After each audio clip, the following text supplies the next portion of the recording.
Media friends एवं गोटे गुरुत्वपूर्ण विषय आप जानते आम प्रनाउंस करूँ विजु जनता दल तरफ दल सभापति नवीन बाबू अनुमोदन गला वर्ष किसी दिन तले जे दरदाम वृद्धि आज सबु स्तर रे जनसाधारण को अतिष्ठ कलानी एवं आम खाद्य सामग्री में 9.4% मुद्रास्फीति हार रही बेले आम सामग्रिक भाव में देखा ओडिशा रे दरदाम वृद्धि प्रभाव 5.6 ग्रामांचल अधिक एवं गाँ गहली सब नित्य व्यवहार्य पदार्थर अहेतुक दर वृद्धि बढ़ला बेले आकाश छुआ है बेले ताहा गरीब लोक को बाधुची एवं निम्न मध्यवित्त बजेट उपरे जो घर चालना करवा आक्रांत कर दुर्विषह परिस्थितिर शिकार हो गरीब कथा आहुरी शोचनीय तेणु ये परिप्रेक्षी आमर अंतर्जातीय स्तर में औषधित तैल दर कमिले भी तार जो तले जो भली भाव में करने कथा एवं ठिकना रेट रे दवा कथा ताकू दिया जाउनी एडिबल ऑयल ठू आरंभ करी फुएल ऑयल ठू आरंभ करी आमर घर करना सामग्री आवास कथा कहुच्छी समस्त घर कथा कहुच्छी तार वृद्धि होती जोटा कि गोटे साधारण गरीब लोक जी एलोकेशन पाँच संपूर्ण करने कष्ट तेणु यार विरुद्ध जो अहेतुक दर वृद्धि विजु जनता दल जो आह्वान 6 तारीख रे भुवनेश्वर ठारे करने कहूँ से संपर्क में आमर कहणार अच्छा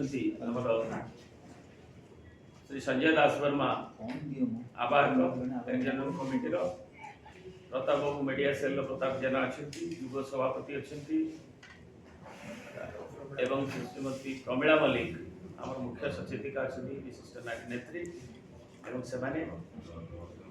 इलाबोरेट आपण मानकु समस्त को नमस्कार आ नुआ वर्ष पई बहुत बहुत शुभेच्छा और अभिनंदन। आज ये प्रेस मीट रो मुख्य कारण होची कि जेपरी अहेतुक भाव में दरदाम वृद्धि पाउची एवं ओडिशार जनसाधारण को ऊपर गोटे बहुत बड़ बोझ है। नवीन बाबू को सरकार रे 24 वर्ष भितर एपरी केबे भी परिस्थिति सृष्टि हेई नथिला एवं जो परि भाव में दरदाम बढ़ी चली जदि आमे गाँव रे बुलिला बेले देखुचु जदि कौनसी गोटे लोक बाजार को हाट को जाउचंती परिबा किनिबा पई 1000 टंकार परिबा किनिले भी बैग रे बोझेई पारुनी। गैस दाम बढ़ी पेट्रोल दाम बढ़ी डीजल दाम बढ़ी नित्य व्यवहार जो दाम बढ़ी डाली तेल अंडा एवं सबू कथार दर दाम बढ़ी जो परिवार रेट भी बढ़ी ये गोटे बहुत बड़ा बोझ होती यार प्रतिवाद रे एवं आज विजु जनता दल आगुरी भी करी आछि दाबी कि दर दाम वृद्धि को नियंत्रण करा जाए किंतु वर्तमान राज्य सरकार मध्य एक कथा को नियंत्रण करियारे संपूर्ण विफल होइछंती। यार प्रतिवाद रे एवं दर दाम को नियंत्रण करिबा दाबी रे आमे आसंता 6 तारीख दिन जनवरी 6 तारीख दिन 10:30 रु 11टा भितरे आमे लोअर पीएमजी देकी आमे लोक सेवा भवन सामना रे विक्षोभ प्रदर्शन करिबु। रेलवे स्टेशन छक बा मास्टर कैंटीन छक देकी से पटे समस्त 10:30 रु 11टा भितर पहुंचबे एवं दर दाम वृद्धि प्रतिवाद रे आमे लोअर पीएमजी रे लोक सेवा भवन आगरे हमर विक्षोभ प्रदर्शन करा जिवो जे पर्यंत दर दाम वृद्धि को राज्य सरकार नियंत्रण करी नाहंती एवं ये डबल इंजिन सरकार एथिरे मध्य दायित्व रही केंद्र सरकार राज्य को राज्य बाहर जो सामग्री आसुची ताकू ठीक भाव में जोगे देवार दायित्व मध्य केंद्र सरकार रही जे पर्यंत दरदाम नियंत्रण न होईची आमे चुप बसबू नहीं ये आंदोलन आमर जारी रहिबो। जनता दल विरोधी दल हिसाब रे नवीन नेतृत्व रे राज्यवासी आमको जो दायित्व देइछन्ते से दायित्व को निर्वाह कला बेले मु कहि रखिबा को चाहे जेतेबेले भारत वर्ष रे डबल इंजिन सरकार ओडिशा रे आसिला सेतिकी बेले आपण माने अनुरोध करथुबे 6 मास सरी 7 मास चलीची आज प्रत्येक क्षेत्र रे दरदाम आज हु होई बढ़ी चली से आलू हो पियाज हो से तेल हो से रसुण हो डीजेल हो पेट्रोल हो किरोसिन हो गैस हो प्रत्येक नित्य व्यवहार्य सामग्री अहेतुक मूल्य वृद्धि आज समग्र ओडिशावासी की हंतसंत करुछि। यही जो अहेतुक मूल्य वृद्धि प्रतिवाद रे बिजु जनता दल आसंता 6 तारिख दिन आमे राजरास्ता को ओह्लैबु एवं ओडिशावासींकर स्वार्थ एवं स्वाभिमान पाई आमे लड़ाई आरंभ करिबु। एठी कहि रखियो को मु चाहे जेतेबेले भारत सरकार जो विभाग रही तैल एवं गैस रो जो विभाग रही सेठी निष्पत्ति करागला जेतेबेले अंतर्देशीय बाजार रे क्रूड ऑयल रो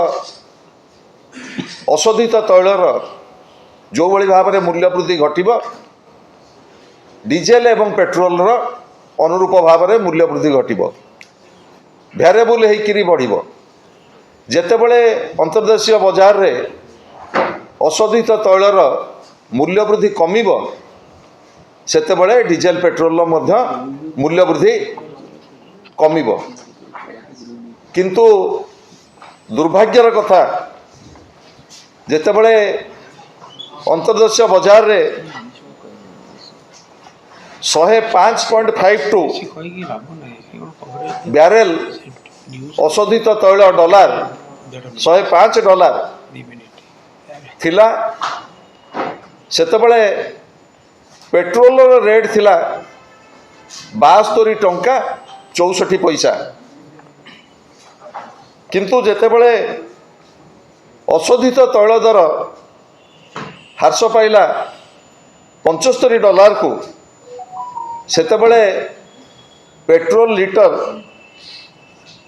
100 टंका एवं डीजेल लिटर 92 टंका। आपण माने भाबंतु डबल इंजिन सरकार जो सरकार कहूले आमे गोटे आम जनता बजेट दबु दरदाम नियंत्रण करिबु लोकों सुख दुखरे छिड़ा हबु आज प्रत्येक साधारण लोकंकर पॉकेट रो लूट आरंभ होइछ डीजेल पेट्रोल जो बड़ी भाव में अहेतुक दर वृद्धि घटी एवं जहाँ फल किरोसिन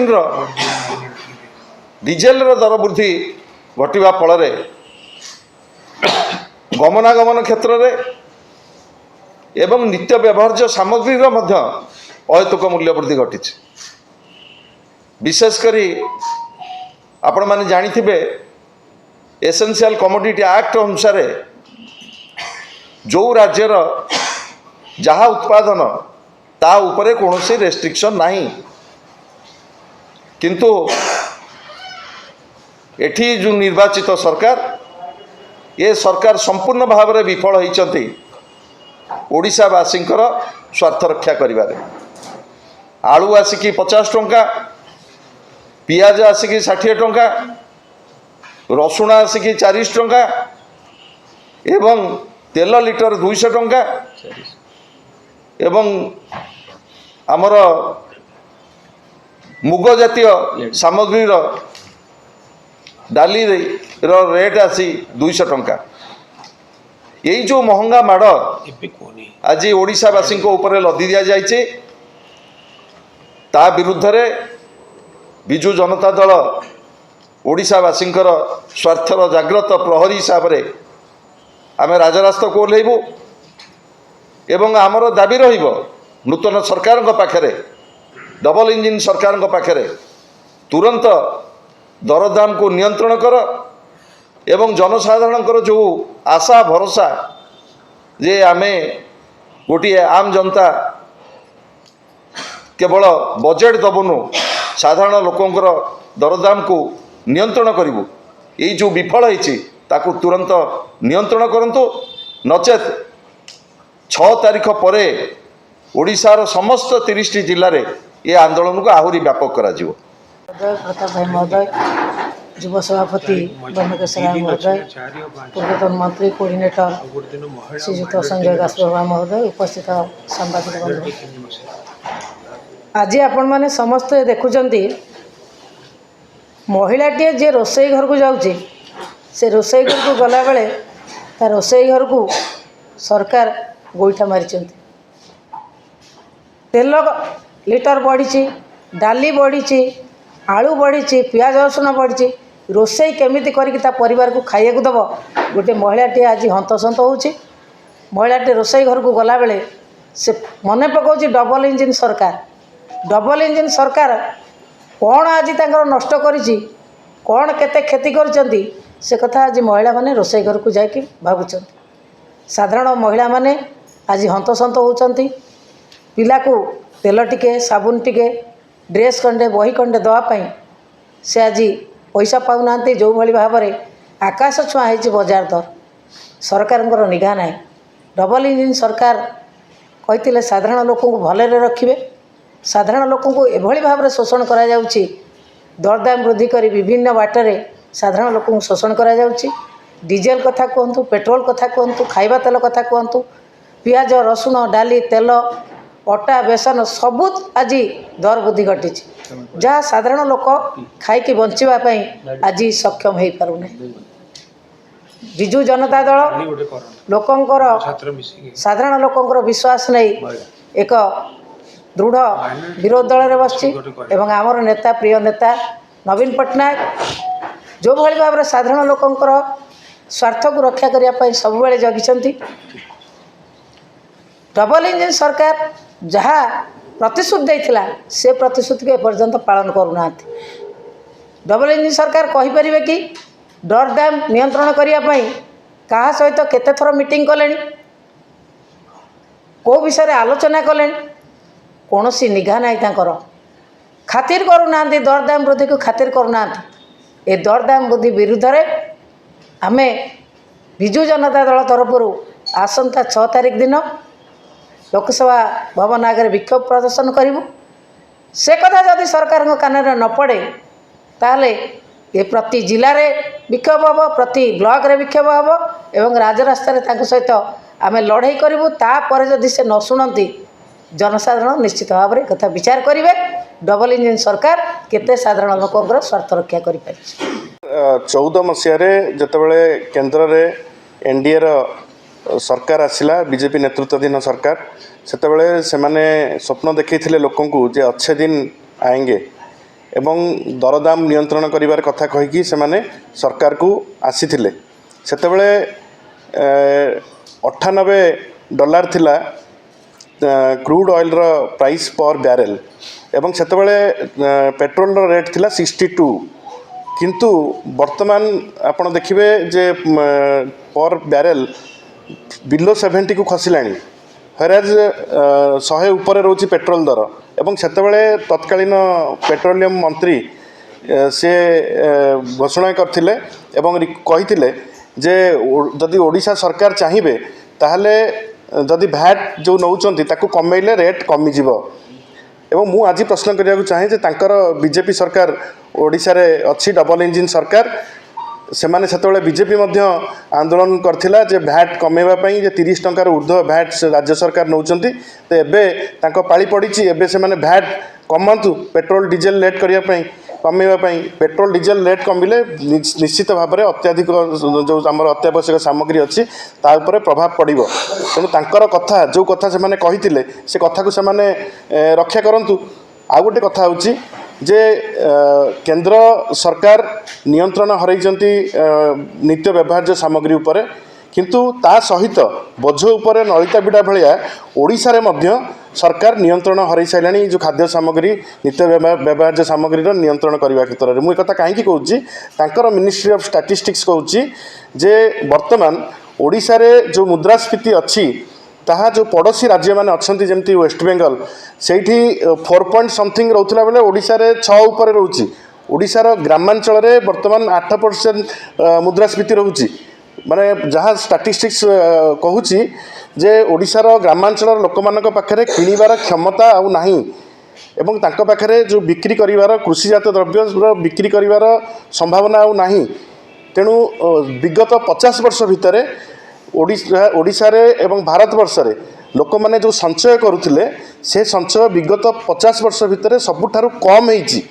ଏଇଭଳି ପରିସ୍ଥିତି ଭିତରେ ସରକାର এই কথাକୁ ଗୁରୁତ୍ୱ ଦେଉନାହାନ୍ତି ରେଟ୍ ହୁ ହୁ ହୋଇ ବଢ଼ି ଚାଲିଛି ଉଭୟ କେନ୍ଦ୍ର ଏବଂ ରାଜ୍ୟ ସରକାର ଏଥିପାଇଁ ଦାୟୀ ଏବଂ ଏହା ବିରୁଦ୍ଧରେ ବିଜୁ ଜନତା ଦଳ ନିଶ୍ଚିତ ଭାବରେ 6 ତାରିଖ ଦିନ ରାଜରାସ୍ତାକୁ ଓହ୍ଲାଇବ ଏବଂ ଏ ଆନ୍ଦୋଳନ ଆହୁରି ବ୍ୟାପକ ହେବ ଏବଂ ତୃଣମୂଳ ସ୍ତରରେ এটা বিজু জনতা দলর স্বর নুহ ইয়ে হচ্ছে সাধারণ জনতাঙ্ক স্বর গরিব খটিখিয়া মেহনতি পরিবার কৃষকর স্বর ইয়ে যে লোক মানে নিত্য ব্যবহার্য সামগ্রী কিনিকি খাইপার না এটা আপন মানে অনুভব করে পারে এর বিরুদ্ধে বিজু জনতা দল তরফর জোরদার আন্দোলন হব এবং রাজ্য সরকার চেতিবা দরকার যে পাখ রাজ্যগুড়ি যেতবে কম রয়েছে মুদ্রাস্ফীতি ওড়িশার হঠাৎ 6 মাস ভিতরে মুদ্রাস্ফীতি কাইকি বড়িছি তা উপরে তর্জমা হওয়া দরকার। ঠিক আছে, থ্যাংক ইউ।